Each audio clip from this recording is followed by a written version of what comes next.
February 14th, 1779, Valentine's Day. While couples in Charleston exchanged flowers and poetry, Andrew Pickens stood in frozen darkness 150 miles northwest, studying the terrain below through eyes that had learned to read violence in every shadow. 300 men waited behind him, militia farmers who'd ridden through sleet and mud for 2 days without proper sleep.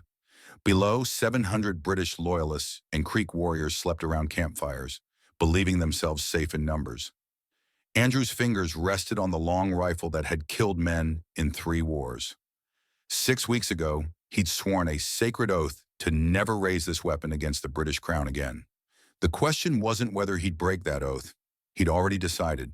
The question was what kind of man that decision would make him, and whether the Republic struggling to birth itself in blood and betrayal would prove worth the cost of his soul. But to understand how a deeply religious farmer becomes the kind of man who breaks his word and builds legend from the wreckage, you have to go back. Back to Pennsylvania dirt and Scots-Irish prayers.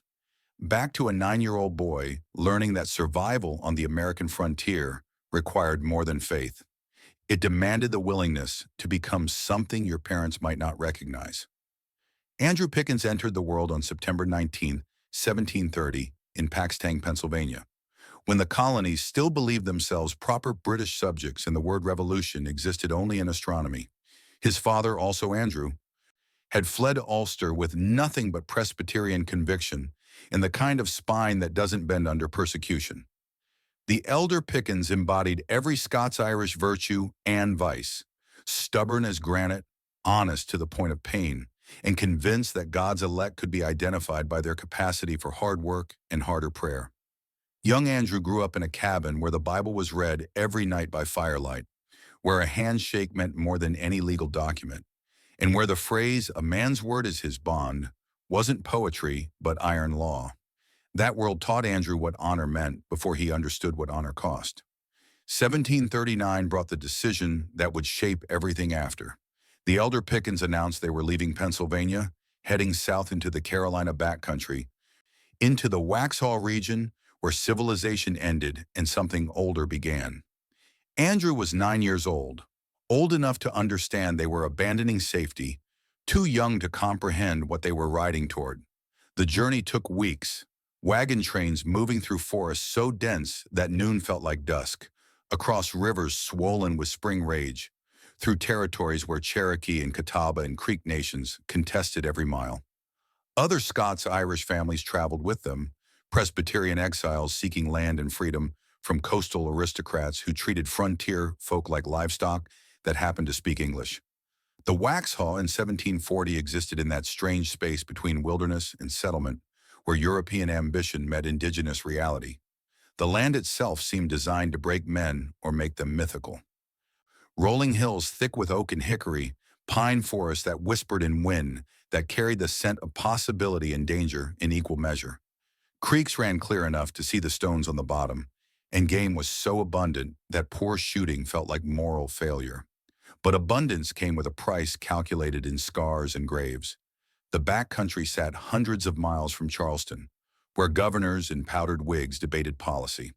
Here, justice was personal, defense communal, and survival depended on skills that no European finishing school could teach. Andrew learned to shoot almost before he learned to read. His father placed a long rifle in his 10-year-old hands, showed him how to sight along the barrel, how to control breathing so the shot went where intention aimed it. Marksmanship on the frontier wasn't sport or hobby. It was the difference between eating and starving, between defending your family and watching them die. Andrew spent hours in the woods, learning to move through undergrowth without snapping twigs, to read tracks the way other boys read primers, to understand which plants healed and which killed. He developed that sixth sense that separates people who survive the frontier from those who end up buried in it. The ability to feel danger before seeing it, that prickling awareness when something predatory watches from the tree line. But the most crucial lessons came from watching his father navigate relationships with neighboring Cherokee communities. The elder Pickens understood something that escaped most settlers. Indigenous peoples weren't obstacles to be removed or savages to be civilized. They were nations with their own laws, their own diplomacy, their own concepts of honor that sometimes aligned with and sometimes contradicted European notions. He taught young Andrew to learn Cherokee customs, to understand their principle of reciprocity, to respect territorial claims even when those claims conflicted with settler hunger for land. Andrew absorbed these teachings the way soil absorbs rain. He learned that true strength wasn't about military might alone. Real power required understanding your enemy well enough to make them not your enemy at all. The Pickens family prospered in ways that frontier prosperity allowed, which meant they survived winters, expanded their acreage, and only occasionally woke to find raiders had stolen livestock. Andrew grew into adolescence, then early manhood, working fields beside his father, attending Presbyterian services in cabins that doubled as churches, courting girls at harvest dances.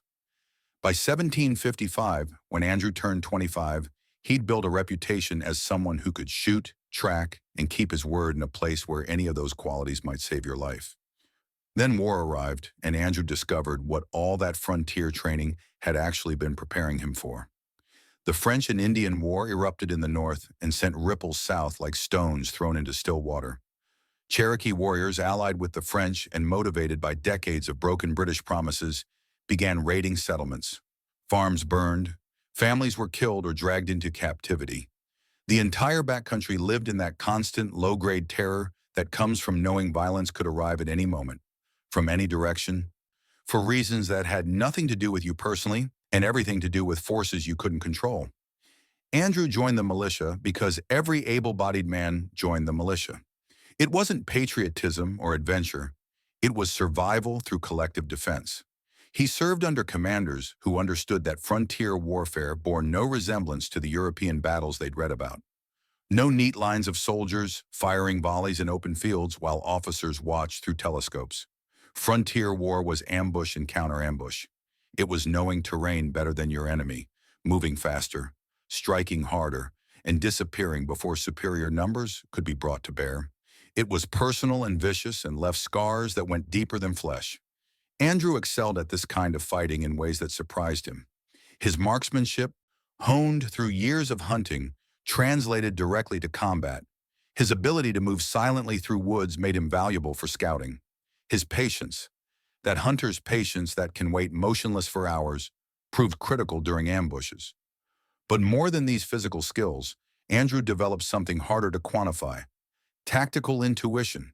He could read a landscape and immediately see where to position men for maximum advantage, where the enemy would have to cross exposed ground, where escape routes lay hidden. It was like reading music, except the notes were terrain and the melody was violence. The Cherokee War that followed from 1759 to 1761 taught Andrew lessons that no amount of peace could have conveyed. He witnessed atrocities on both sides, saw how fear and rage could override reason, how cycles of revenge spiraled into madness, where original causes disappeared beneath layers of blood. But he also witnessed moments of honor that complicated the narrative of savagery that most settlers preferred. Cherokee warriors who gave quarter to wounded enemies. Settlers who risked their own lives to return captured children. These contradictions lodged in Andrew's mind like stones in soil, shaping how he thought about warfare for the rest of his life. War, he concluded, had rules. Not the formal rules of European military tradition, but deeper codes that separated soldiers from murderers. You could kill an armed enemy without dishonor. You could burn supplies and destroy military capability.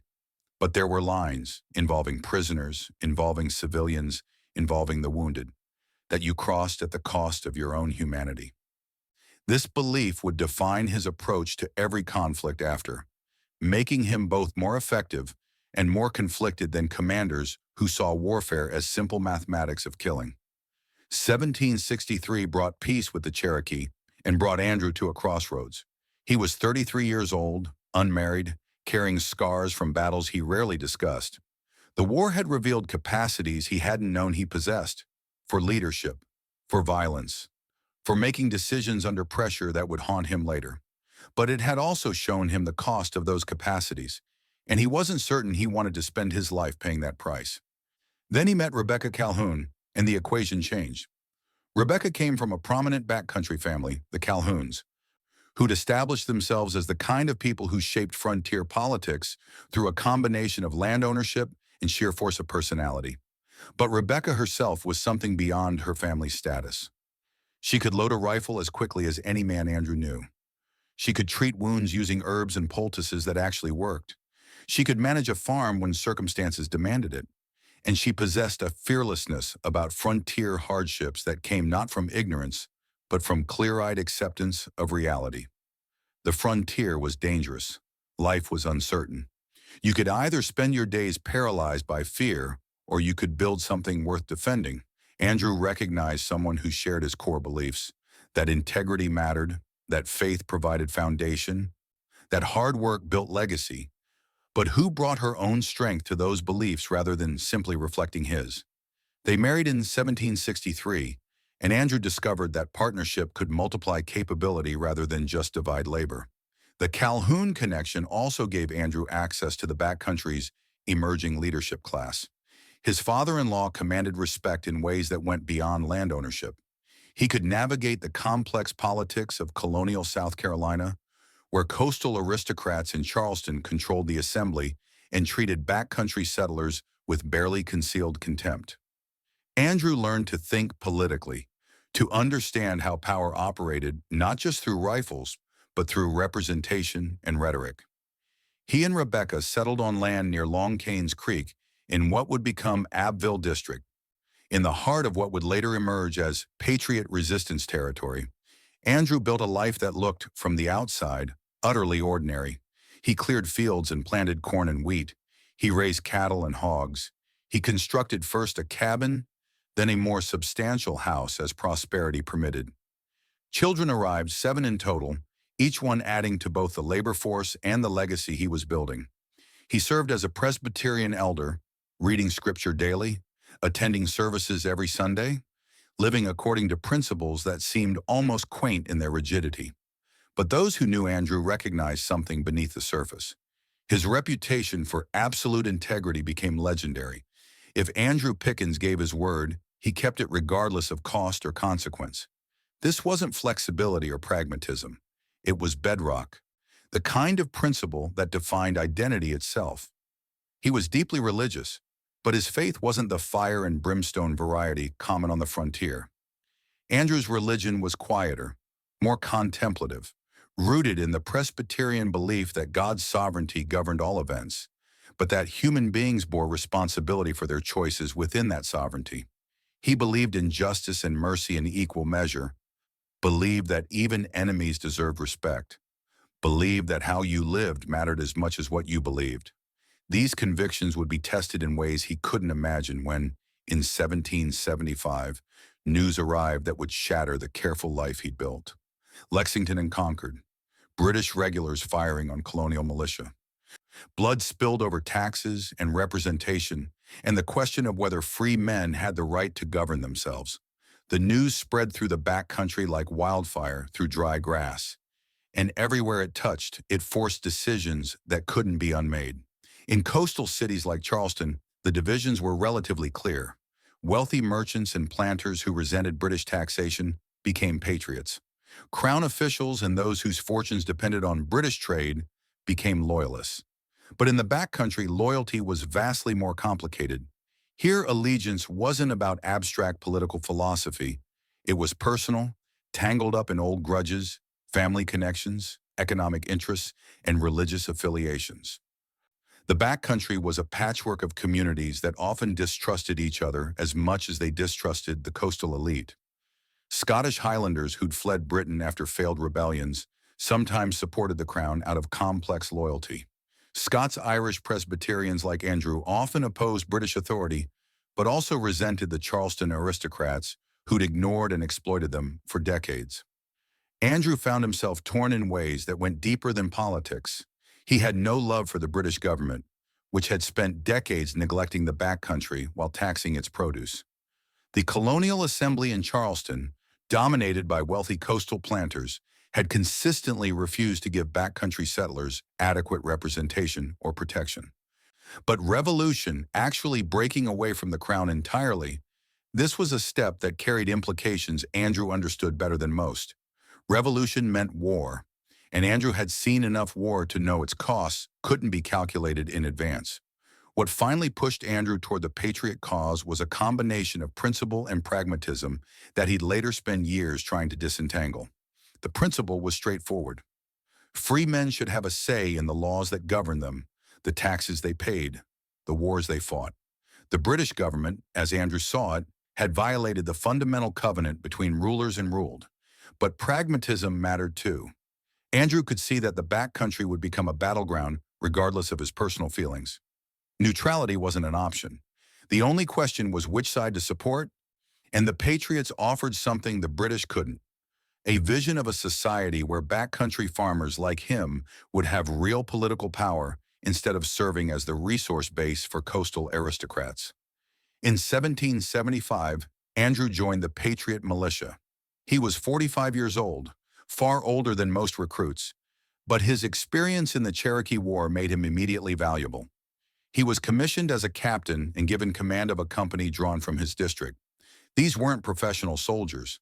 They were his neighbors, farmers, blacksmiths, storekeepers, men who had families and farms they couldn't abandon for extended periods. Leading militia required a completely different approach than leading regular troops. You couldn't simply issue orders and expect obedience.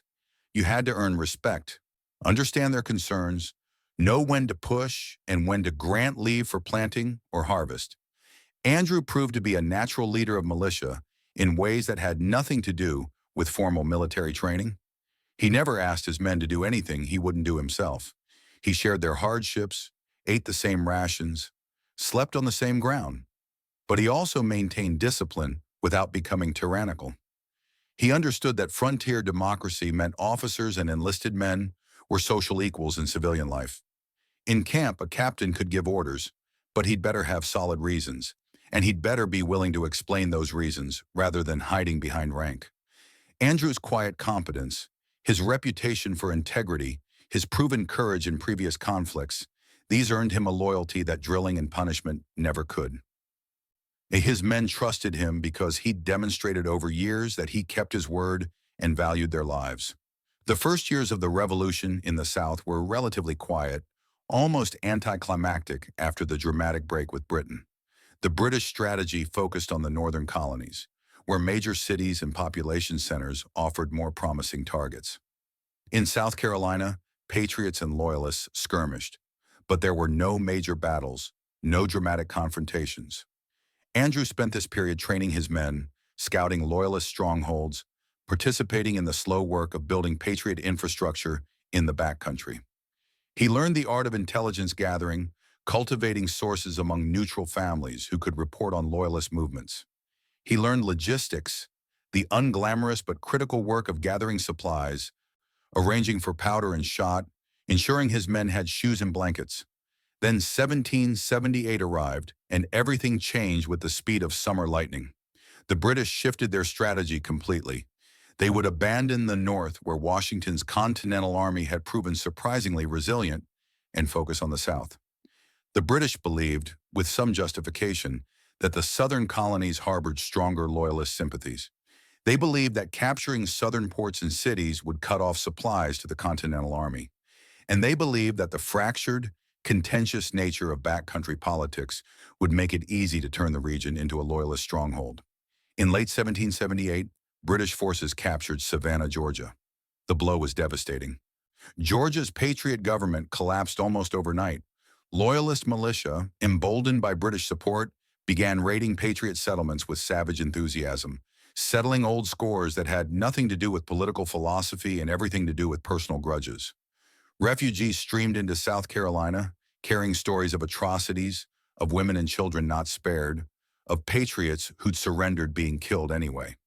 The message was unmistakable. The war had come south, and it would be fought with a brutality that made earlier campaigns look restrained. Andrew understood immediately that the backcountry would become the decisive battleground. The British could take coastal cities. They had the naval power and the regular troops. But they couldn't control the interior without securing the backcountry, and that meant they would try to crush Patriot resistance wherever it emerged. Andrew began preparing his men for a different kind of war, not the conventional battles that Continental officers dreamed of, but a guerrilla campaign that would bleed the British through 1,000 small cuts. In January 1779, Andrew's worst fears crystallized into immediate threat. A large force of British Loyalists and Creek warriors, led by Colonel James Boyd, crossed from Georgia into South Carolina. Boyd's mission was straightforward: march through the backcountry, rally Loyalists to the British cause, terrorize patriots into submission. His force numbered around 700 men, heavily armed and confident. Boyd believed that patriot resistance would crumble once faced with overwhelming force. He was catastrophically wrong. Andrew mobilized his militia, sending riders to neighboring districts with a simple message that carried the weight of survival. Rally at the appointed place. Bring every man who can carry a rifle. The response was immediate despite the bitter cold and the risk of leaving families unprotected. Militia from across the region gathered, arriving on horseback and on foot, carrying long rifles and squirrel guns, dressed in hunting shirts and worn boots. They came because they trusted Andrew Pickens, and because they understood that if Boyd's force wasn't stopped, their farms would be next. Andrew now commanded about 300 men, outnumbered more than 2-to-1 by Boyd's Loyalists. Conventional military wisdom said he should retreat, wait for reinforcements, avoid battle. But Andrew understood something that British officers, with their European training and their contempt for colonial militia, fundamentally didn't grasp. In guerrilla warfare, numbers mattered less than terrain, surprise, and the moral commitment of your troops. His men were fighting for their homes, their families, their futures. Boyd's Loyalists were miles from their base, deep in hostile territory, and many were probably questioning their commitment to a cause that offered them little beyond the chance to settle old scores. Andrew set about gathering intelligence with the methodical thoroughness that characterized his approach to everything. Where was Boyd headed? What route would he take? Were there deserters who might provide information? He dispatched scouts who returned with crucial news. Boyd was heading toward the Savannah River, planning to cross at a place called Kettle Creek. The terrain there favored an ambush. Steep hills covered in thick forest overlooked the creek crossing. If Andrew could get his men into position before Boyd arrived, he could hit the Loyalists while they were strung out, vulnerable, focused on crossing the creek rather than defending against attack. But there was a problem that threatened to derail the entire plan.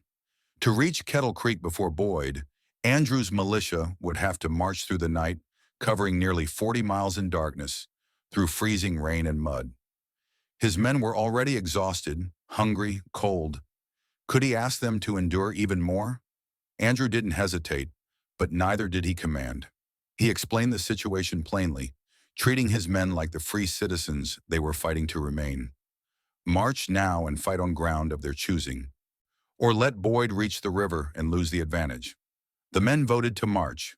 What followed was one of those forced marches that separate committed troops from fair-weather soldiers. They moved through darkness so complete that men could barely see the person ahead, stumbling over roots, splashing through icy streams, driven forward by the knowledge that homes and families depended on what happened next. Andrew pushed them hard but not recklessly. He called brief halts every few hours, just long enough for men to catch their breath and check their rifles. He moved among them constantly, offering quiet encouragement, checking on stragglers, making sure no one fell too far behind. His presence, calm and confident, reminded them why they trusted him in the first place. By dawn on February 14th, they had reached the hills overlooking Kettle Creek. Andrew immediately surveyed the ground with the practiced eye of someone who'd spent 30 years learning to read terrain for tactical advantage. Boyd's force would have to descend into the creek valley, then climb the opposite bank. While crossing, they would be vulnerable, strung out, unable to form proper defensive lines. The key was to let most of them cross, then hit them from multiple directions while they were still disorganized. He divided his force into 3 groups with the kind of clarity that comes from absolute confidence in both plan and men. He would lead the center, hitting Boyd's main force head-on once they were across the creek. Colonel John Dooley would take the left wing, swinging wide to attack Boyd's flank. Colonel Elijah Clark would take the right, doing the same from the other side. It was a classic double envelopment, the same tactic Hannibal had used at Cannae nearly 2,000 years earlier. But executing such a maneuver with militia, with no time for rehearsal, on unfamiliar ground in freezing weather. This required perfect timing and absolute trust. Andrew positioned his men on the wooded hillside, spacing them out to make the force look larger than it was. He gave instructions that were simple and clear because complicated orders get garbled in the chaos of combat. Wait for his signal. Aim carefully. Fire at officers first, then reload and keep firing until the enemy broke. Don't pursue individually. Stay together. These weren't sophisticated tactics, but they were exactly right for militia warfare, where discipline often mattered more than training. Then they waited. Minutes stretched into hours. Cold seeped through hunting shirts and into bones. Men flexed numb fingers, trying to keep them ready to pull triggers. Andrew moved quietly along the line, his presence calming nervous soldiers. He learned that leadership in moments like these wasn't about rousing speeches or theatrical gestures. It was about being seen, being calm, projecting confidence that the plan would work. Around mid-morning, scouts brought word in whispers that carried the weight of imminent violence. Boyd's force was approaching. Andrew sent final instructions to Dooley and Clark: wait for the sound of his first volley, then attack, and return to his position. Through the trees, he watched as the Loyalist column began descending toward the creek. Boyd's men looked confident, almost casual, talking and laughing. Some of them leading pack horses loaded with supplies. They had no idea they were walking into a trap, no idea that 300 rifles were trained on them from the hillside. Most crossed the creek without incident, then began ascending the opposite bank. Some started unsaddling horses and stacking weapons, planning to stop for a midday meal. It was the kind of fatal mistake that happens when commanders grow overconfident, when they assume enemy weakness instead of verifying it. Andrew waited until nearly all of Boyd's force had crossed and begun settling into their undefended camp. Every second increased the advantage, but also increased the risk that someone would spot them. The tension was exquisite, that moment before violence when everything hangs balanced on the edge of possibility. Then Andrew raised his rifle, sighted on a Loyalist officer organizing men near the creek bank, and fired. The shot echoed through the valley like thunder announcing storm, and suddenly 300 rifles erupted from the hillside in a noise that seemed to crack the world open. The effect was devastating beyond what even Andrew had hoped. Caught completely by surprise, the Loyalists were thrown into chaos. Men scrambled for weapons. Horses reared and bolted. Officers shouted contradictory orders. And all the while, rifle balls poured into the camp with deadly accuracy that came from a lifetime of frontier marksmanship. Colonel Boyd tried to rally his men, forming them into a defensive line. He was a capable officer, experienced and brave. But Andrew had anticipated this. Before Boyd could get his troops organized, Dooley and Clark's wings crashed into the Loyalist flanks. Now the battle became a swirling melee fought at close range among the trees. Rifle fire gave way to hand-to-hand combat. Men fought with tomahawks, hunting knives, rifle butts, anything that could kill. Andrew was in the thick of it, his rifle empty, fighting with a sword he'd taken from a captured British officer years earlier. At 50 years old, he moved with controlled intensity that came from absolute clarity of purpose. He rallied his men when they wavered, pushed forward when the Loyalists tried to form a line, always keeping pressure on Boyd's disintegrating force. Boyd himself was mortally wounded, shot multiple times while trying to organize a counterattack. With their commander down and under attack from three sides, the Loyalist force broke. Men threw down weapons and ran. Others tried to surrender, holding up hands or calling out for quarter. And here Andrew Pickens revealed something about his character that would define his entire military career and complicate his legacy. He ordered his men to stop firing on those who surrendered. In the heat of battle, with blood up and men wanting revenge for Loyalist raids on Patriot settlements, this wasn't an easy order to enforce. Some militia wanted to kill every Loyalist they could catch. Andrew wouldn't allow it. He personally intervened to protect prisoners, positioning himself between vengeful militia and captured Loyalists. When one of his subordinates argued that Loyalists deserved no mercy given their treatment of Patriot families, Andrew's response was absolute. We are soldiers, not murderers.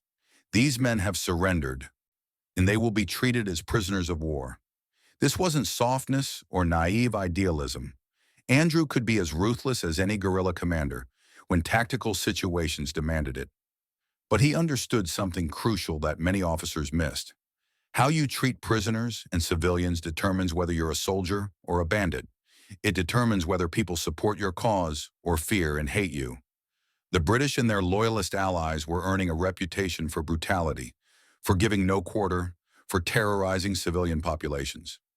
Andrew was determined that Patriot forces would be different, would demonstrate that the revolution was about something more than just switching which tyranny governed you. The Battle of Kettle Creek was a complete victory by any measure. Of Boyd's 700 men, roughly 70 were killed and 70 more captured. The rest scattered into the woods, making their way back to Georgia in small groups, their mission a complete failure. Patriot losses were minimal: 9 killed, 23 wounded. Andrew's militia had destroyed a force more than twice their size, capturing critically needed weapons, ammunition, and supplies. But the strategic implications mattered even more than the tactical victory. Kettle Creek sent a message throughout the backcountry that reverberated far beyond the battlefield itself. Patriot militia could win. They could defeat Loyalist forces in open battle, not just through ambush and raid. The victory energized Patriot recruitment and demoralized Loyalists who had been counting on British support. It demonstrated that the backcountry wouldn't be easily conquered, that any British strategy relying on Loyalist militia would face fierce, competent resistance. For Andrew Pickens personally, Kettle Creek established his reputation as a tactical commander of the first rank.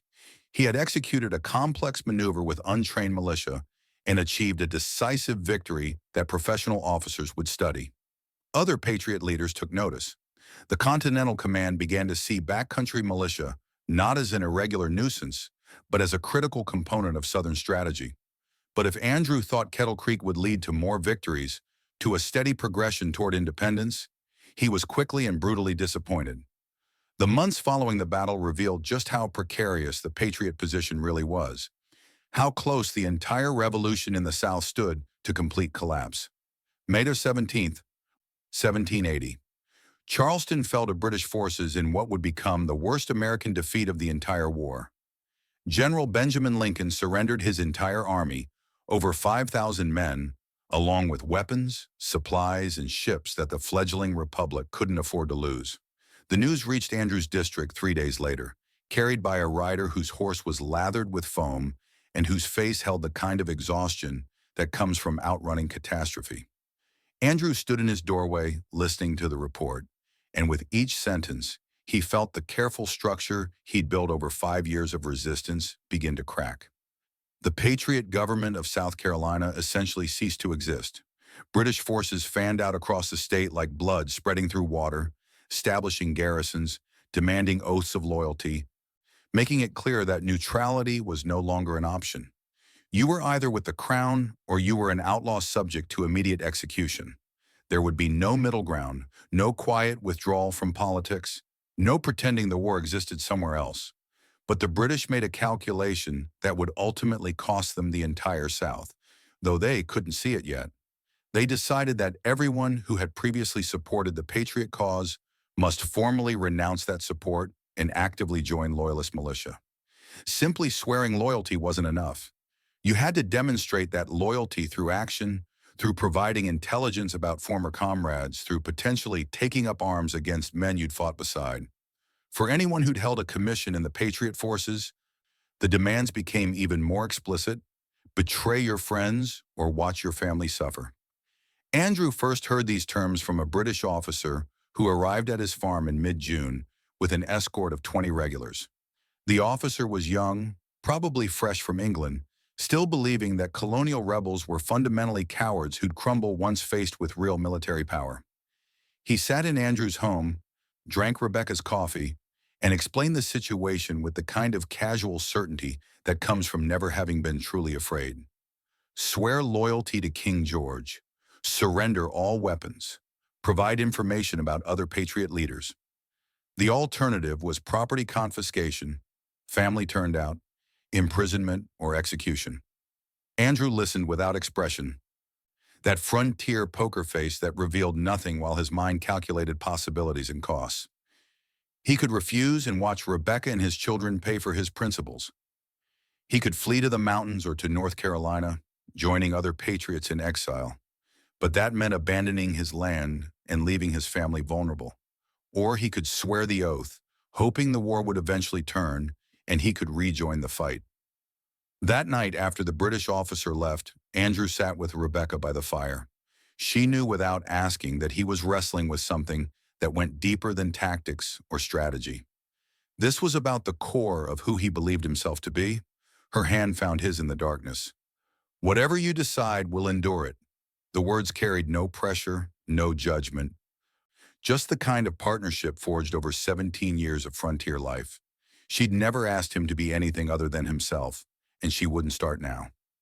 Andrew prayed for 3 days, not the quick prayers before meals or the ritual Sunday devotions, but the kind of sustained wrestling with God that left him hollow and raw. He read scripture until the words blurred. He walked his fields at dawn, trying to find clarity in the rhythm of work. He thought about his father's teaching that a man's word was his bond, thought about the oath he'd taken to the patriot cause, thought about the 7 children who needed a father alive more than they needed a father martyred for principle. The conclusion he reached felt like swallowing glass. He would take the oath to the British crown. His reasoning was clear even as it tore at him.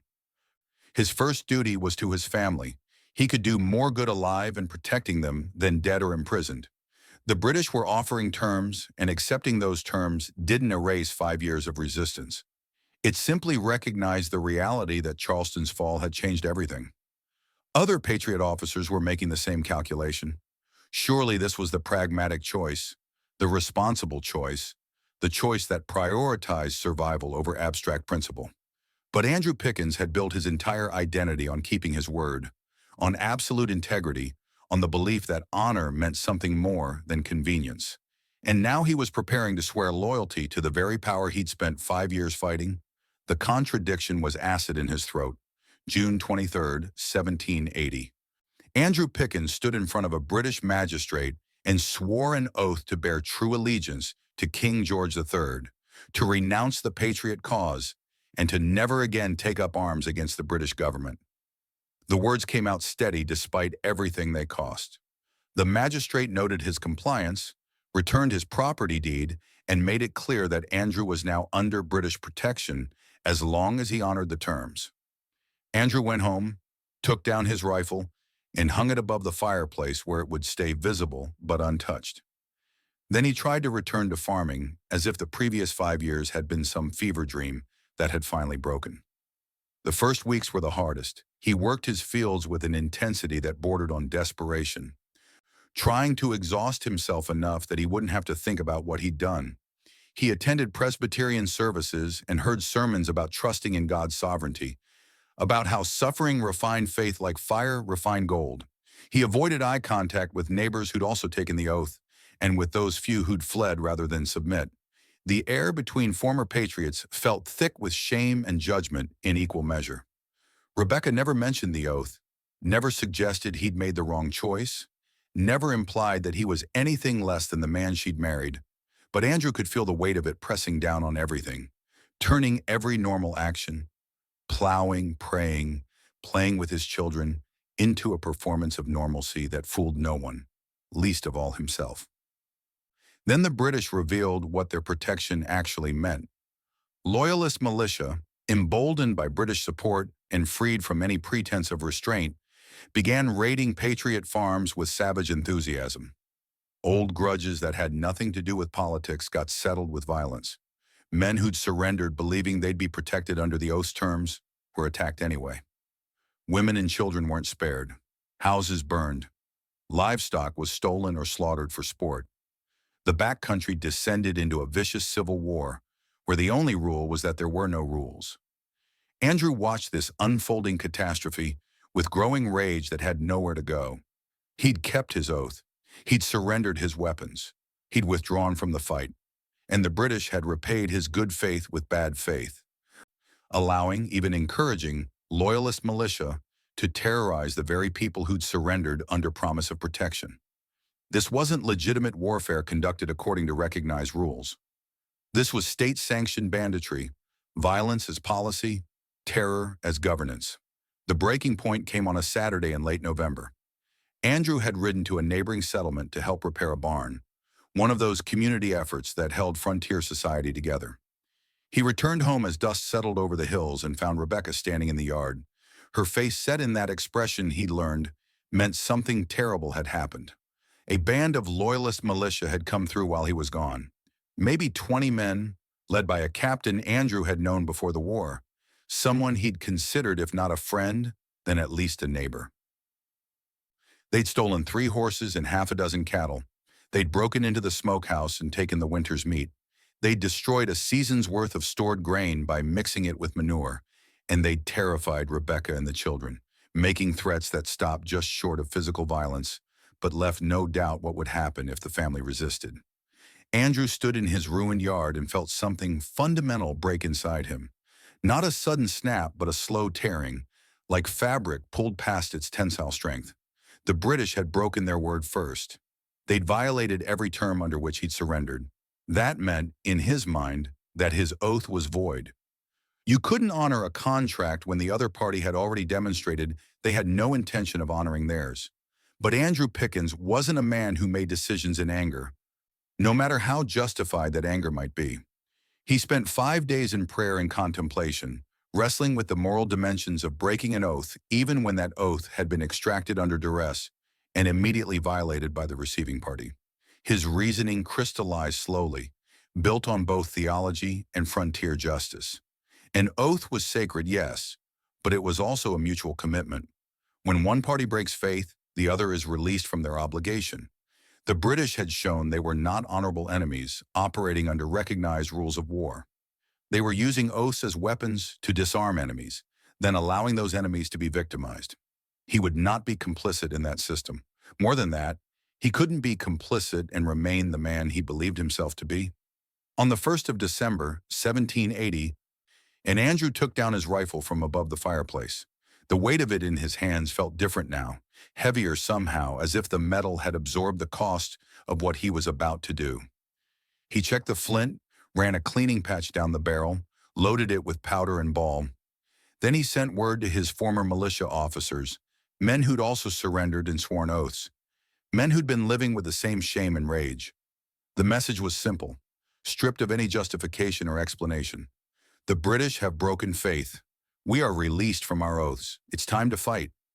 Most of these men had been wrestling with the same moral calculations. Andrew's decision gave them permission to follow their conscience. Within 3 days, dozens of men began showing up at Andrew's farm, bringing their rifles and their anger and their readiness to become outlaws if that's what justice required. But this would be a completely different kind of campaign from what had come before. The British now held every major town and fortification in South Carolina. They had thousands of regular troops and Loyalist militia. The Patriot cause in the South appeared lost. Anyone taking up arms against the British now wasn't joining an army with a realistic chance of victory. They were becoming rebels in the most literal and dangerous sense, facing not just military defeat, but execution if captured. Andrew understood that conventional warfare was impossible. He couldn't raise an army, couldn't hold territory, couldn't fight pitched battles against superior British forces. Instead, he would wage a guerrilla campaign that drew on everything he'd learned fighting Cherokee 30 years earlier. His militia would be ghosts, appearing suddenly to strike British supply lines, Loyalist strongholds, and isolated garrisons, then vanishing before regular troops could respond. They would deny the British control of the backcountry, make every road dangerous, every garrison isolated, every Loyalist farm vulnerable. It would be exhausting, dangerous, and utterly ruthless. The first operation came in mid-December. A Loyalist militia unit led by a particularly brutal officer had been terrorizing Patriot families in Andrew's district, burning homes and taking prisoners who were never seen again. Andrew received intelligence about their location from a farmer whose daughter they'd assaulted. The man's eyes when he delivered the information held the kind of rage that Andrew recognized from his own mirror. Andrew led 40 men in a night raid, moving through freezing darkness with the silence that separated experienced woodsmen from amateurs. They surrounded the farmhouse where the Loyalists were camped an hour before dawn, that vulnerable moment when sentries are tired and men are deepest in sleep. Andrew positioned his riflemen on three sides, leaving the fourth as an escape route. Not from mercy, but from tactics. Trapped men fight harder. Men with an escape route break faster. At first light, Andrew called out from the tree line, his voice carrying across the frozen ground with absolute clarity. Surrender your weapons and you'll be treated as prisoners of war. Resist and you'll burn. The Loyalist officer, still half drunk from the previous night, made the fatal mistake of refusing with threats and curses. Andrew had anticipated this. He ordered the building set on fire. Not the whole structure immediately, but the roof, giving the men inside time to understand their situation. The smoke came first, then the flames, then the screaming, as men realized they had seconds to decide. They came out, weapons thrown down, hands raised, coughing and terrified. Andrew confiscated their rifles and horses, then paroled the men on condition they return home and cease all military activities. It was a perfect demonstration of his approach. Decisive force, minimal bloodshed, clear message. Attack patriots and face consequences. Surrender and receive fair treatment. Word of Andrew's return spread through the backcountry faster than any official dispatch. Other patriot leaders who'd surrendered began taking up arms again. Francis Marion was conducting a similar campaign in the Low Country, earning his nickname Swamp Fox through hit-and-run tactics that kept British forces constantly off balance. Thomas Sumter was raising militia in the Piedmont. Together, these guerrilla commanders created a network of resistance that constantly harassed British forces and made it impossible for the British to consolidate control. January 1781 brought intelligence that would lead to Andrew's greatest victory and one of the most studied battles of the entire war. A Continental Army force under General Daniel Morgan was operating in the western part of South Carolina, trying to disrupt British control of the backcountry. British commander Lord Cornwallis had dispatched Lieutenant Colonel Banastre Tarleton with over 1,000 elite troops to destroy Morgan's force. Tarleton was known for aggressive tactics and a ruthless approach to warfare.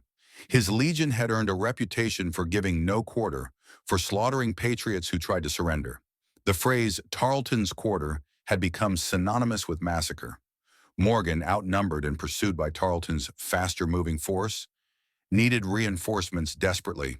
He sent messengers to every militia commander in the region with a simple plea. Come immediately. We will make a stand.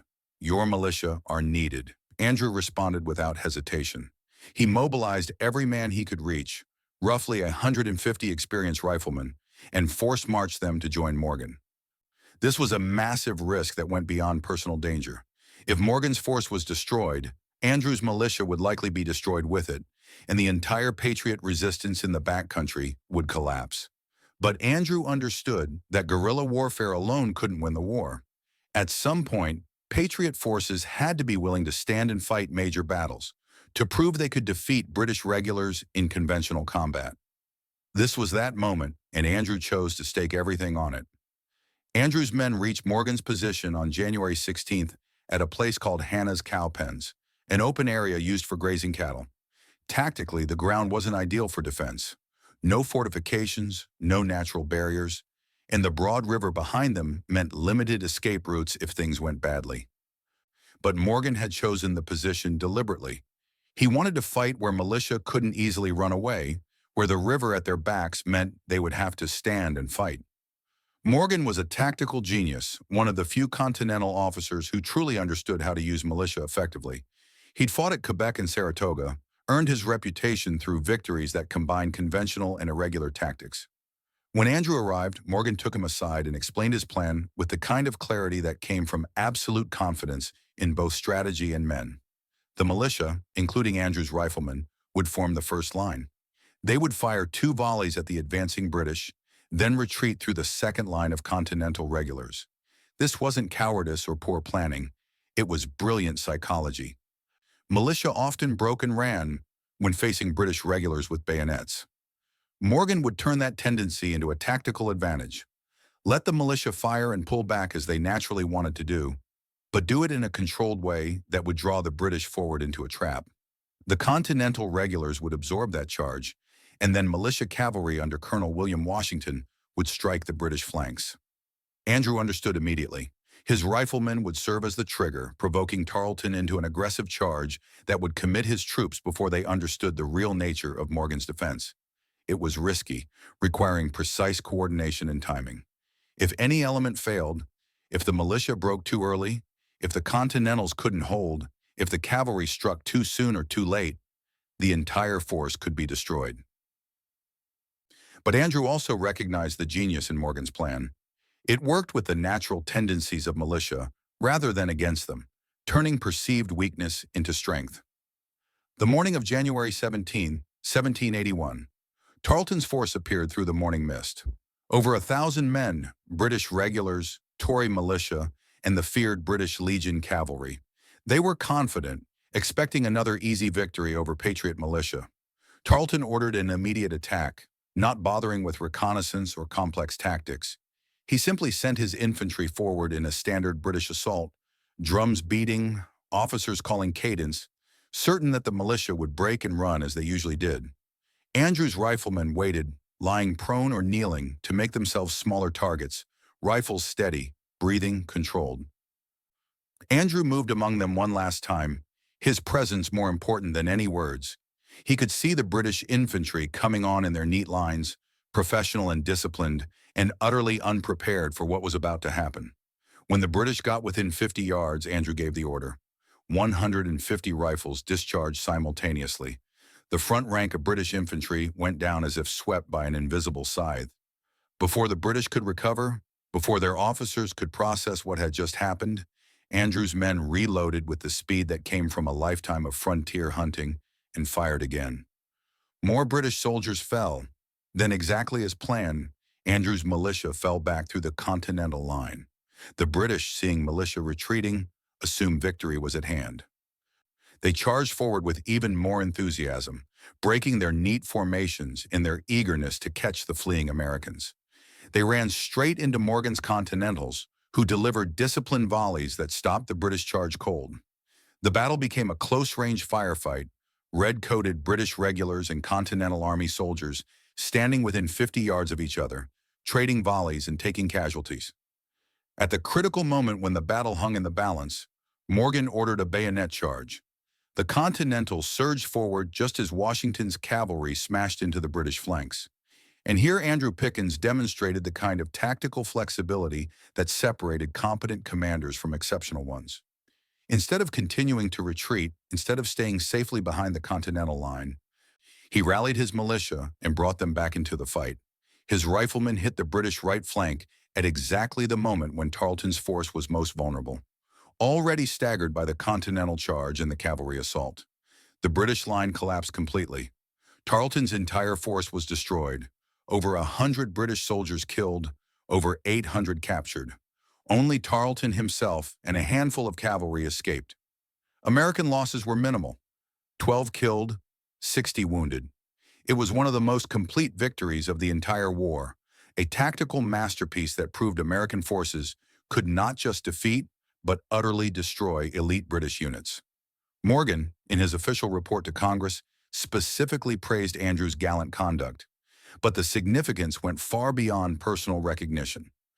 Cowpens validated everything Andrew believed about frontier warfare.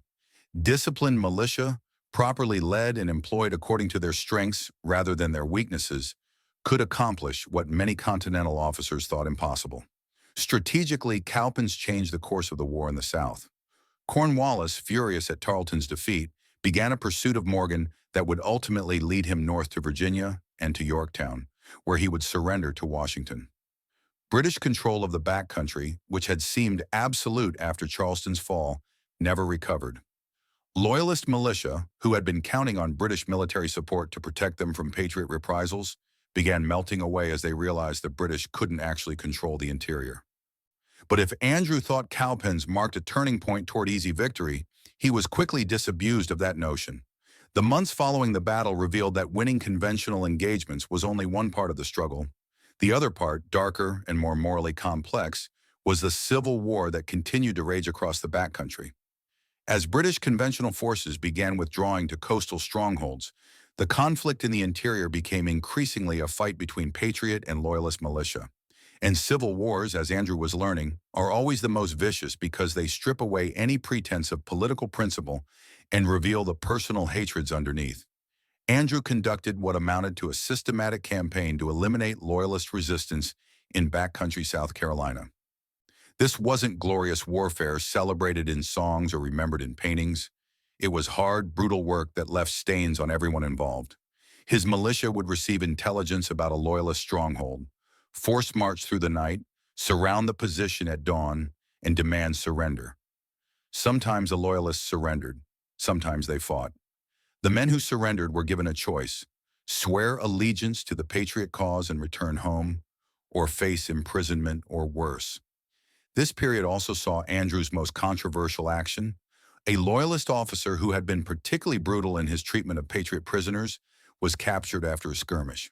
The man had earned a reputation for torture and mutilation, for killing wounded men, and for atrocities against civilians. Andrew convened what amounted to a military trial. Evidence was presented. The Loyalist officer was given a chance to defend himself, and then, after deliberation, Andrew authorized his execution. The execution was carried out by firing squad, not in the heat of battle, but as a calculated act of military justice. Andrew justified it by pointing out that the officer had violated every accepted rule of warfare, and that his execution served as a warning to other Loyalists about the consequences of atrocities. But it troubled Andrew deeply. He was not a man who took killing lightly, and executing prisoners, even those who arguably deserved it, went against principles he'd held his entire life.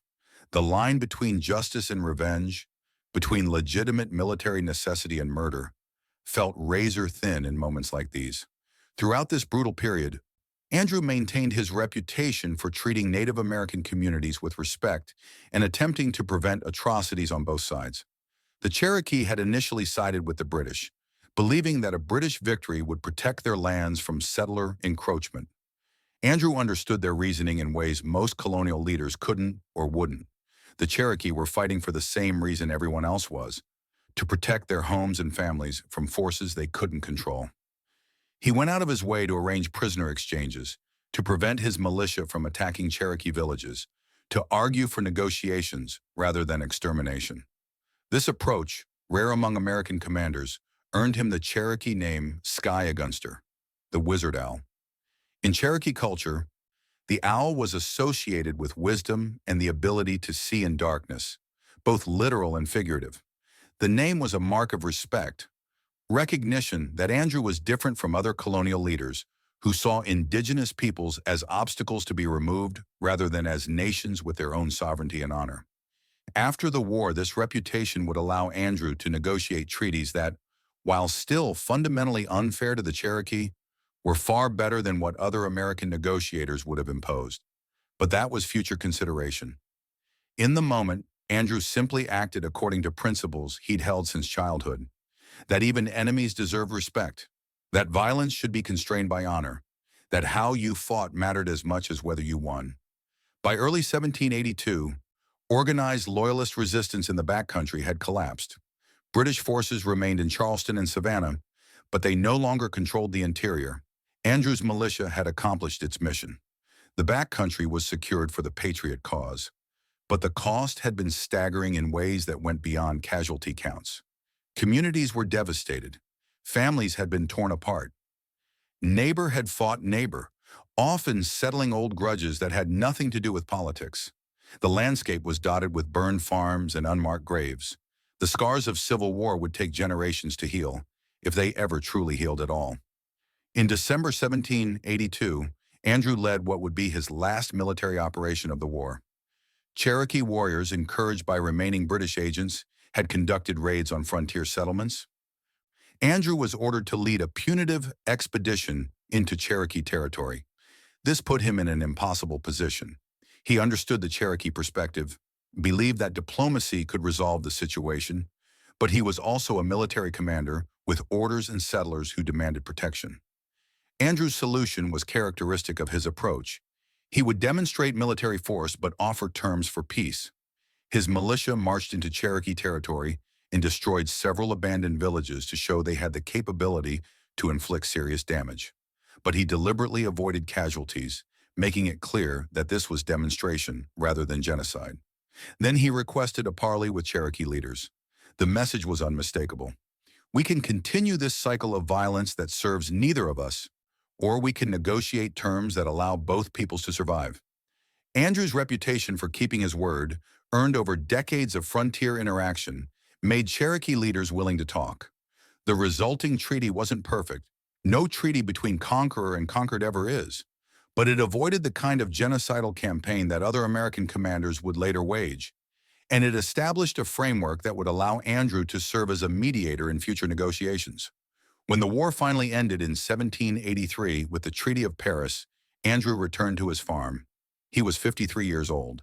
His body was worn down by years of campaigning, sleeping on frozen ground, riding through storms, fighting battles at close range where death arrived in screaming chaos.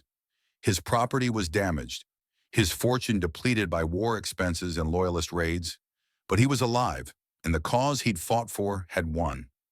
South Carolina was now part of the United States of America, a nation that existed because people like him had been willing to sacrifice everything to make it real. The oath he'd broken to King George III remained the central contradiction of his life. He'd violated the most sacred commitment a man could make, had betrayed a promise sworn before God. But he'd spent every day since that betrayal proving that one lapse didn't define him, that a man could make a terrible choice under impossible circumstances and still live according to principle. The British had broken faith first, had shown they were not honorable enemies but something darker. That didn't erase his oath-breaking, but it contextualized it, gave it meaning beyond simple betrayal.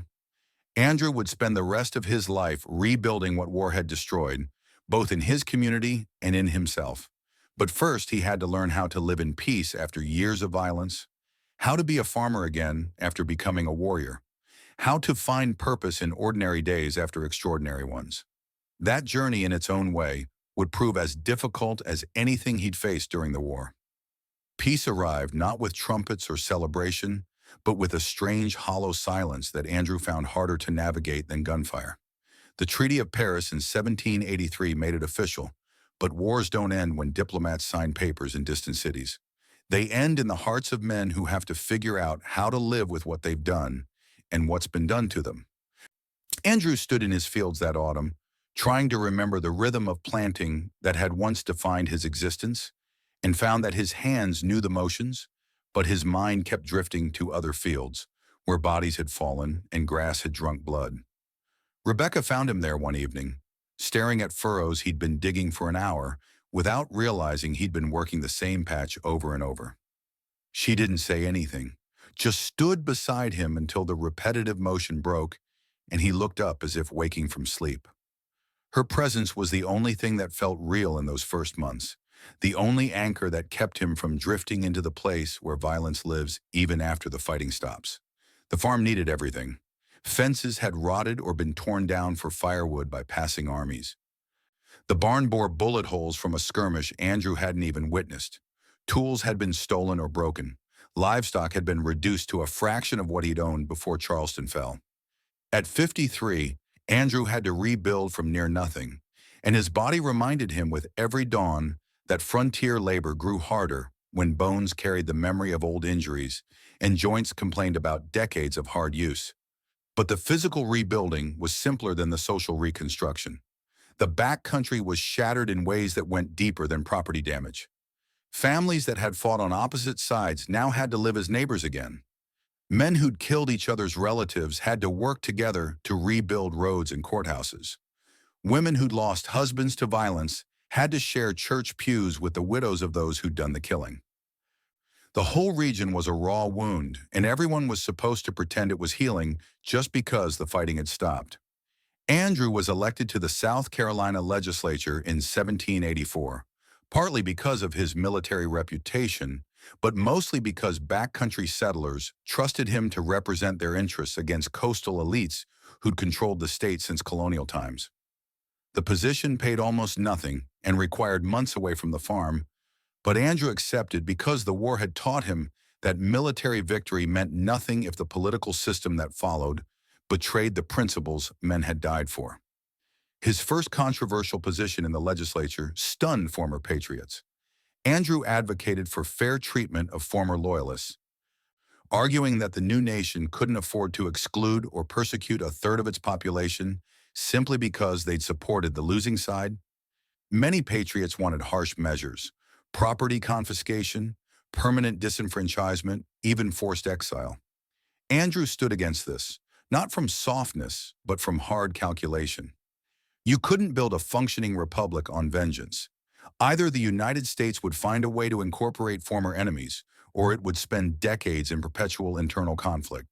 His opponents questioned his loyalty, suggested that perhaps his own oath to the British had left him sympathetic to traitors. Andrew's response cut through the rhetoric with characteristic directness. "I broke an oath because the British violated every principle of honor. Now you want me to support violation of the principles we supposedly fought for. Make it make sense." The argument didn't win him friends, but it established him as someone whose integrity couldn't be questioned even when his positions were unpopular. He also fought for compensation for patriots who'd suffered during the war, using his own case as example. The British and their Loyalist allies had destroyed his property multiple times. If the new government expected people to sacrifice for the Republic, it had an obligation to help them recover afterward. These weren't abstract policy debates for Andrew. They were about whether the revolution's promise, that backcountry farmers would have real political power, would be fulfilled or betrayed. He used his legislative position to push for infrastructure that the coast had always denied the interior: roads, courthouses, systems of justice that didn't require traveling 100 miles to resolve disputes. He was building the Republic from the ground up, one unglamorous piece at a time. The work was exhausting in different ways than combat. Politics required patience he didn't naturally possess, required compromise that felt like betrayal even when it was necessary, required endless negotiation with men whose concerns differed vastly from frontier realities. But Andrew persisted because he understood that this was the real war, not the one fought with rifles, but the one fought with legislation and speeches, and the slow, grinding work of turning revolutionary principles into actual governance. In 1785, Andrew was appointed as one of 3 commissioners to negotiate treaties with Cherokee, Creek, and other southern indigenous nations. The appointment made perfect sense. His reputation among Cherokee, Skyagunster, the Wizard Owl, made him uniquely positioned to bridge the vast gulf between American expansion and indigenous survival. But it also placed him in the most morally complex situation of his life, one that would haunt him far longer than any battle. The Cherokee were facing catastrophic pressure. American settlers were encroaching on their lands with increasing aggression, often ignoring any pretense of legal boundaries. State governments, particularly Georgia and North Carolina, were demanding massive land cessions. Federal authority was weak, unable to control frontier settlers even when it wanted to. Other American negotiators saw the situation simply. The Cherokee had sided with the British and lost. Now they would pay by surrendering territory.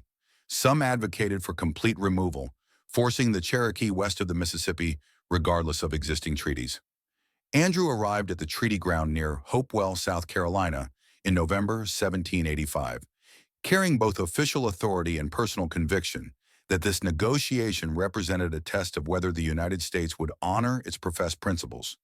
The Cherokee delegation included leaders Andrew had fought against during the war, men who remembered him as someone whose word could be trusted even when that trust carried terrible cost. The negotiations lasted 3 weeks, not the formal sessions where everyone spoke for the record, but the real negotiations that happened in the margins: evening conversations by firelight, walks along the river where honest assessment could be spoken without an audience, moments where Andrew had to balance his role as American commissioner with his belief that the Cherokee deserved better than what America was offering. The Cherokee chief who'd led raids against Andrew's district during the war confronted him on the 4th day, speaking through an interpreter but with eyes that needed no translation. "You broke oath to British king. Why should we trust you?" The question was designed to expose hypocrisy, to reveal that American promises were worthless. Andrew understood this. His answer would either establish foundation for negotiation or prove that the United States was no different from any other conquering power. "I broke that oath because the British broke theirs first." Andrew met the chief's gaze without flinching, aware that everyone present, Cherokee and American alike, was listening with absolute attention. They promised protection and delivered terror. They used my honor as a weapon against my people. I have never broken faith with those who kept faith with me. Let my actions, not my words, prove what my promise is worth. The chief studied him for a long moment, then nodded slowly. Not agreement, but acknowledgement that Andrew had at least offered honest answer instead of diplomatic evasion. The Treaty of Hopewell that emerged from those negotiations established boundaries between Cherokee lands and American settlement, guaranteed Cherokee sovereignty within those boundaries, and created mechanisms for resolving disputes. On paper, it looked like reasonable compromise. In reality, Andrew knew it was temporary at best. American expansion was inevitable, driven by forces beyond any treaty's power to contain. The best he could hope for was buying time, establishing precedent that the Cherokee were a sovereign nation deserving of respect rather than obstacles to be eliminated. But even that limited hope required something Andrew struggled to provide: enforcement. The federal government under the Articles of Confederation lacked authority to control frontier settlers who crossed treaty boundaries. State governments often encouraged violation of federal treaties, and many Americans simply refused to recognize indigenous land rights at all, believing that civilized peoples had inherent right to displace savages, regardless of legal agreements. Andrew fought these attitudes in the legislature and in public forums, arguing that the United States couldn't claim moral superiority over British tyranny while simultaneously violating treaties with indigenous nations. His position earned him enemies among settlers who wanted unrestricted access to Cherokee lands. Some accused him of caring more about Indians than about his own people. The criticism stung precisely because there was no good answer. He did care about the Cherokee, saw them as people with the same fundamental rights he'd fought for. But he was also American, committed to the Republic's success, and that success seemed to require Cherokee dispossession. The contradiction was insoluble, and Andrew knew it. He could only work within that contradiction, trying to ensure that when displacement came, and it would come, it happened through negotiation rather than extermination, through compensation rather than theft. It was compromise built on tragedy, and it satisfied no one completely. But it was better than the alternatives other American leaders offered. In 1795, a different crisis pulled Andrew back into national service. The Whiskey Rebellion in western Pennsylvania threatened to tear apart the young republic over the question of federal taxation. Frontier farmers, many of them veterans like Andrew, were refusing to pay a federal excise tax on whiskey, arguing that the tax was tyrannical and that they'd just finished fighting a war against unjust taxation. Some were organizing militias to resist federal tax collectors, threatening armed rebellion against the very government they'd helped create. President Washington needed someone who understood frontier perspective, who'd fought for liberty, but also understood the necessity of federal authority. He appointed Andrew as Major General in the militia being raised to suppress the rebellion. Andrew was 65 years old and hadn't held military command in 13 years. But Washington's reasoning was sound. Andrew could speak to the rebels in ways that regular Army officers couldn't. He'd been where they were, understood their grievances, but had also spent a decade learning that governing required more than righteous anger. Andrew traveled to Pennsylvania in autumn, technically as military commander, but functionally as diplomat. He met with rebel leaders in farmhouses and taverns, places where uniform and rank mattered less than reputation and respect. His argument was simple but carried weight precisely because he was the one making it. We fought British tyranny so we could govern ourselves. The federal government is us, our representatives, our laws, our collective decision about how to fund the nation we created. Destroying it because we disagree with one tax is destroying what we fought for. The rebel leaders pointed out correctly that the whiskey tax fell hardest on frontier farmers who used whiskey as practical currency in places where cash was scarce. Andrew didn't deny this, but he argued that the alternative, each region deciding which federal laws to obey, would fracture the United States into competing factions that would eventually go to war against each other. "I broke an oath once," Andrew acknowledged in one crucial meeting, "when the British proved they'd broken theirs first. But this is different. We're not subjects of a distant king. We're citizens of a republic we helped build. If the tax is unjust, we change it through elections and legislation.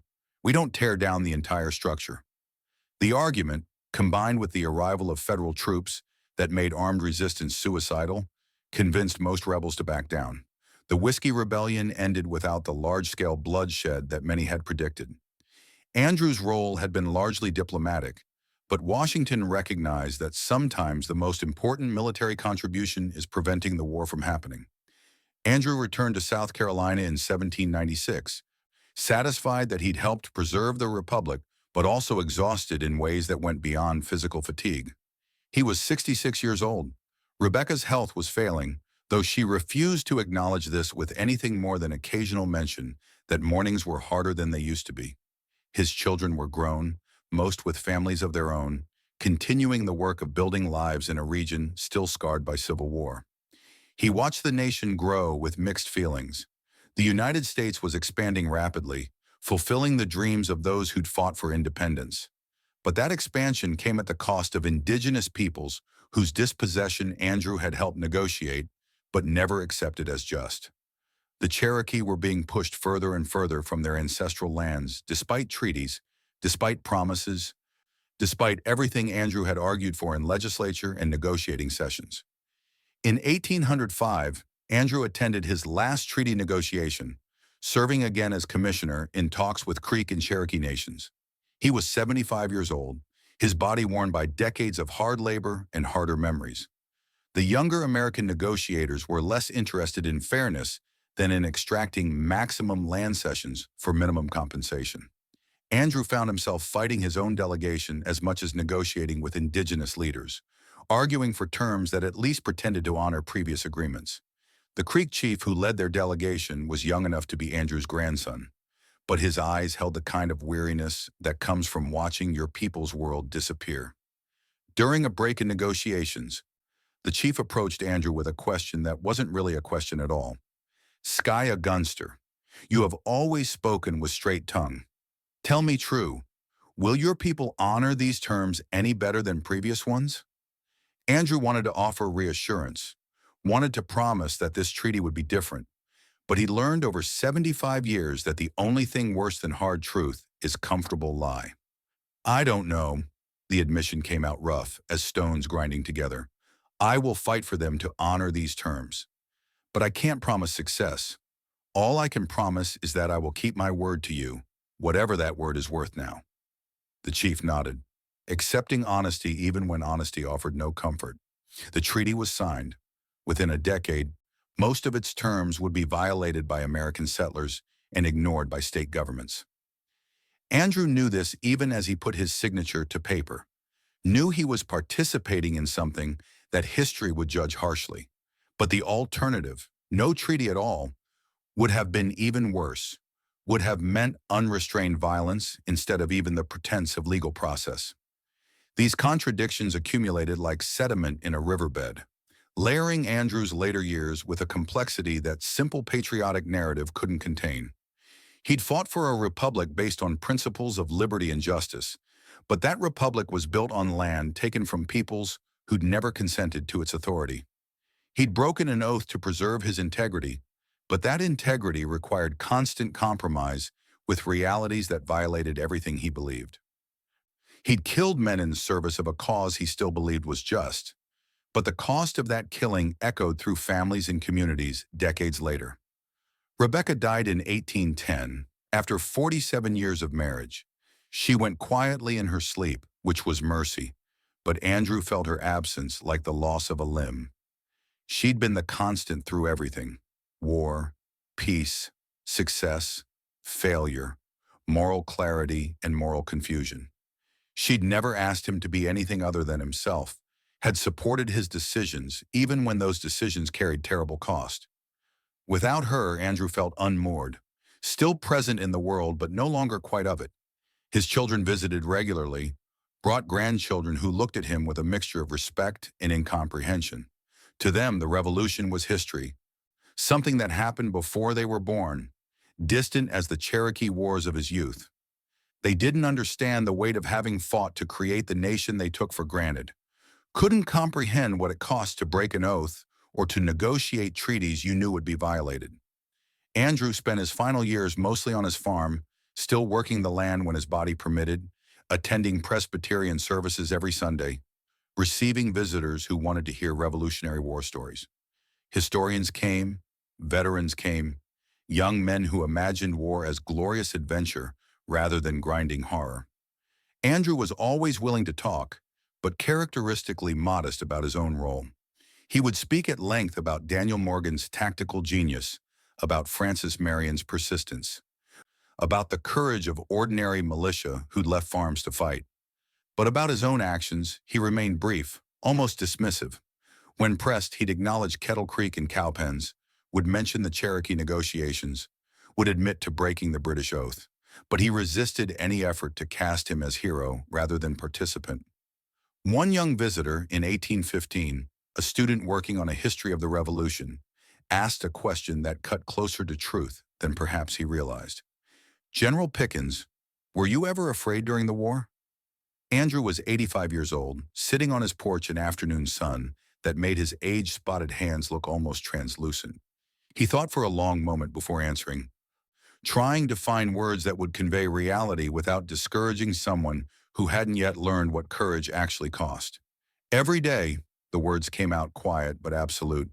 Any man who says he wasn't afraid in battle is either a liar or a fool. Fear is what keeps you alive, what makes you check your powder twice and listen for the enemy in darkness. Courage isn't the absence of fear. Courage is doing what's right despite the fear, is standing when every instinct screams to run, is keeping faith when faith costs everything you have.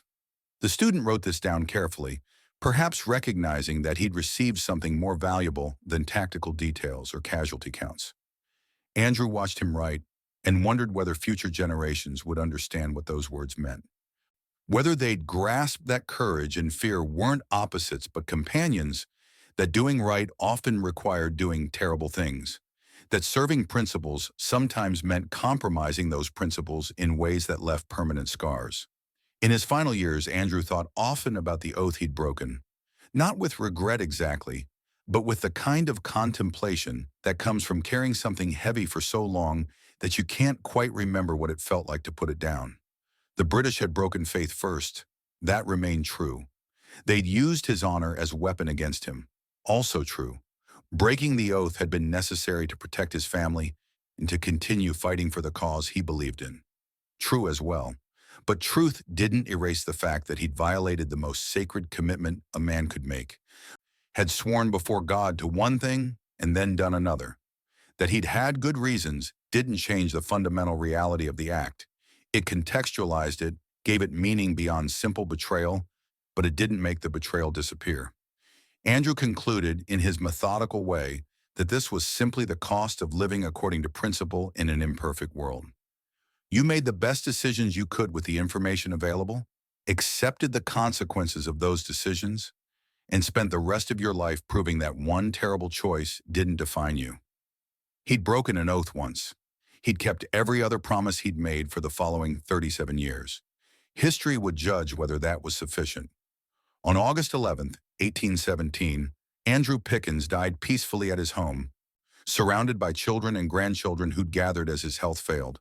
He was 86 years old, having lived long enough to see the United States expand dramatically, to see many of the men he'd fought alongside pass away, to see the Cherokee push steadily westward despite every treaty he'd negotiated. His last days were marked by increasing confusion, moments of clarity interspersed with periods where he seemed to be living in the past, fighting battles that had ended decades ago. In one of those final clear moments, his eldest son asked if he had any regrets. Andrew considered this with the same thoroughness he'd brought to every important question. I regret the necessity of war. I regret every man I killed, even those who deserved killing. I regret that we couldn't build the republic without displacing peoples who'd lived here for centuries. But I don't regret fighting for the principle that free men should govern themselves. And I don't regret breaking an oath to tyrants who broke theirs first. He was buried in the Presbyterian churchyard he'd helped establish, under a simple stone that noted his service in the Revolution and his work in building the new nation. The funeral drew hundreds, veterans, Cherokee representatives, politicians, ordinary farmers who'd known him simply as neighbor. The eulogies praised his military genius, his political service, his commitment to principle. But perhaps the most meaningful tribute came from the Cherokee elder who traveled from increasingly distant territory to attend. The elder spoke in Cherokee, translated for the mostly white audience that didn't understand the language. Skyagunster kept his word when others did not. He could not stop what was coming to our people, but he tried. In times when few tried, that matters. The statement carried weight precisely because it acknowledged both Andrew's efforts and their ultimate failure. He hadn't saved the Cherokee from dispossession, but he tried to ensure that dispossession happened with some measure of justice rather than pure conquest, had fought for treaties that at least pretended to honor indigenous sovereignty. That the treaties were eventually violated wasn't entirely his fault, though he bore partial responsibility for participating in a system he knew was fundamentally unjust. Andrew's legacy proved complicated in ways that simple heroic narrative couldn't accommodate. Militarily, his contributions were substantial. Kettle Creek had shattered Loyalist strength at a critical moment. His guerrilla campaign had kept resistance alive when conventional Patriot forces were defeated. His role at Cowpens had contributed to one of the most significant American victories of the war. These achievements were real and important, but his post-war work proved equally significant in less dramatic ways. He'd helped translate revolutionary principles into actual governance, had fought to ensure that backcountry settlers gained the political representation they'd been denied under British rule.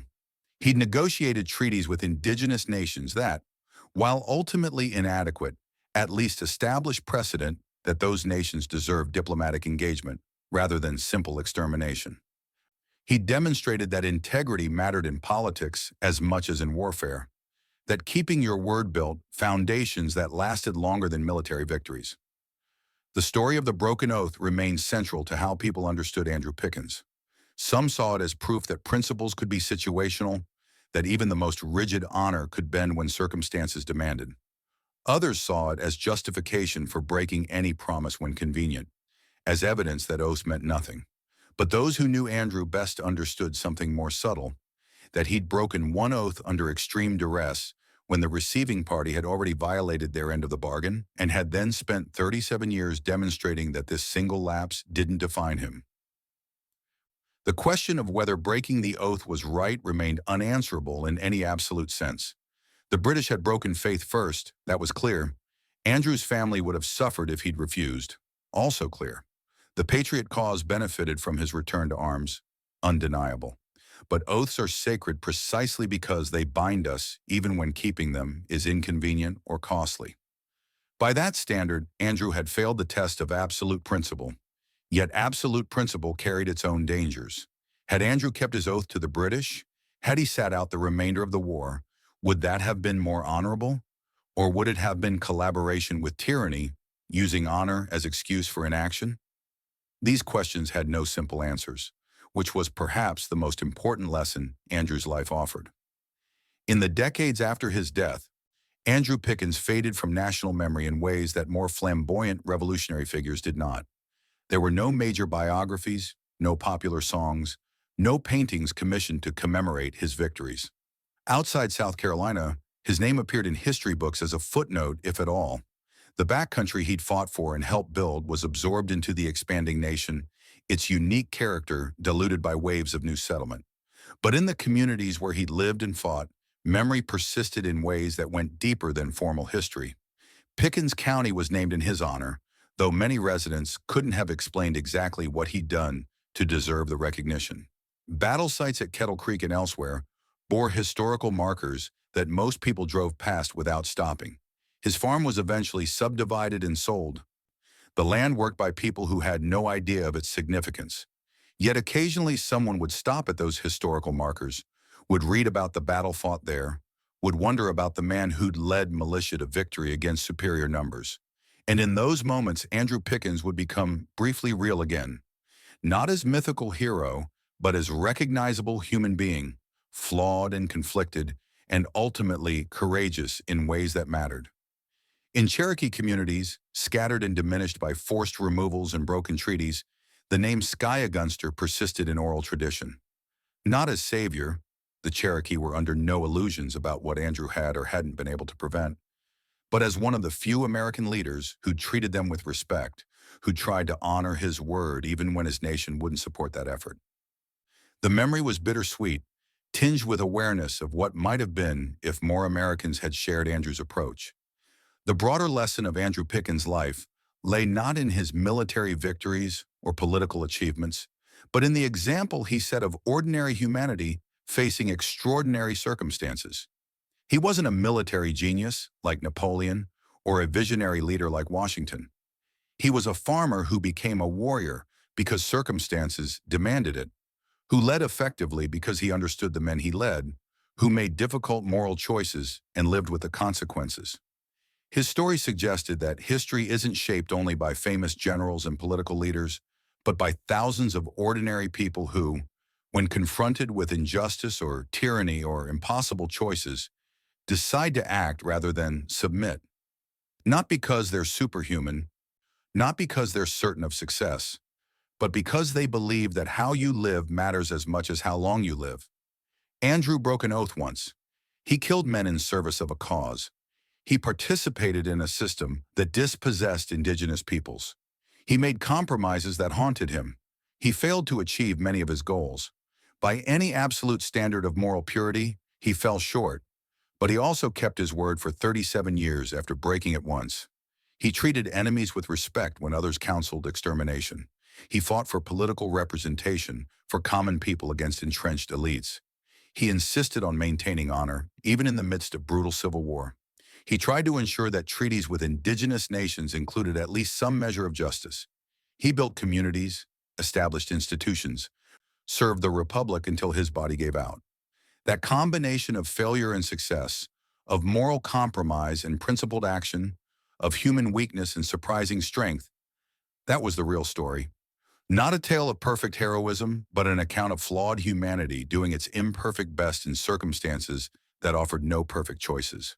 In an era when many Americans feel disconnected from their history, when the revolution seems like ancient mythology involving distant godlike figures, Andrew Pickens offers something more useful than inspiration. He offers recognition.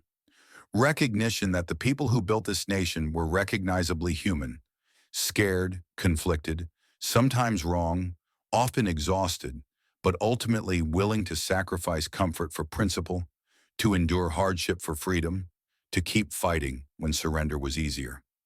His legacy lives not in monuments or textbooks, but in the structure of the republic he helped create, imperfect, struggling, constantly failing to live up to its founding principles, but still standing because people like him believed it was worth the cost.